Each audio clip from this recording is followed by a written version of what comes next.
Hello and Assalamu alaikum. Today's tutorial is on how to make lamb ghareh. Now there's a few different ways of making lamb ghareh, and I'm going to show you one of the ways of making lamb ghareh. And to start off with, I'll show you what ingredients you need. So you need 1 kilogram of lamb, 6 tomatoes, a small bunch of coriander, 1 bulb of garlic, 2 inches of ginger, 4 small to medium sized onions or 2 large onions, and you also need 1 cup of natural yogurt, 5 to 6 green chillies, 1 tablespoon of salt, 1 tablespoon of chili powder, 1 tablespoon of cumin seeds, half a teaspoon of turmeric powder, 1 tablespoon of coriander powder, 1 tablespoon of cumin powder, about half a teaspoon of whole black pepper, 2 small cinnamon sticks, about 10 cloves and 2 black cardamom pods. Now all these ingredients should be available from your local supermarket or a local Asian grocery store. So now I'm going to add all of my ingredients into my pressure cooker except for the coriander and about 3 green chillies. I've roughly sliced my onions, tomatoes and crushed the garlic and ginger, and I've added 2 cups of water. If you don't have a pressure cooker, you can just use a normal cooking pot, but the cooking times will be a little bit longer. So once your pressure cooker is on, it should start whistling and you will start to see the top things starting to move, and I cook it for about 15 to 20 minutes after the whistle. Now if you don't know how to use a pressure cooker, it's best to stay using a normal cooking pot. Now I've taken my pressure cooker off the heat and opened the lid.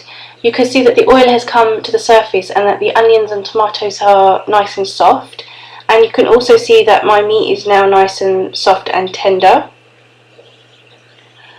And what I'm going to do next is I'm going to pass this through a sieve, because what I want to do is I want to separate my meat from the stock, and I'm going to set my stock aside because I'm going to use this during my cooking.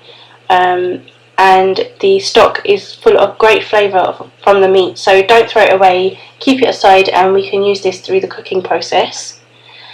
So once you've done this, you now need to heat some oil in a large ghareh or a wok, and you need to add your meat to this.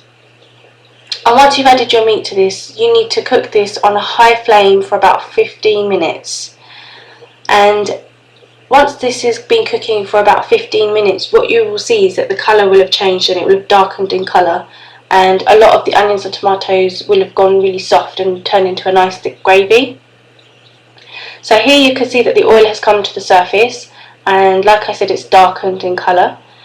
And now that it's darkened and everything's soft, I'm going to add 1 cup of yoghurt, and I'm going to give this a really good mix.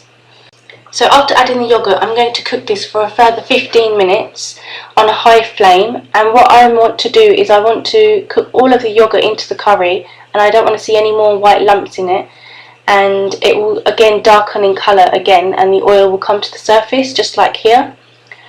And sometimes what you find while you're cooking a curry is that it will start sticking to the pot, and normally I add water, but when I'm making a curry I like to add some stock from the boiling process in my curries because it's full of flavour. So here I've added about 50 millilitres of stock, and just carry on cooking it for about another 5 to 10 minutes.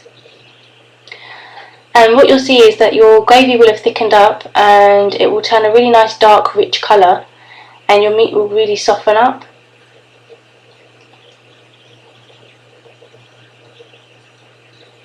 So now I'm going to add about 150 to 200 millilitres of the stock, again that we set aside earlier, and give this a good mix. And I'm going to cook this on a low heat with the lid on for about 5 to 10 minutes.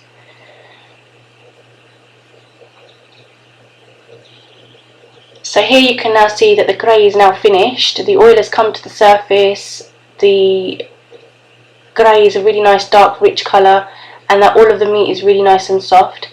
So I'm now going to garnish this with green chillies, whole green chillies, some coriander and some sliced fresh ginger.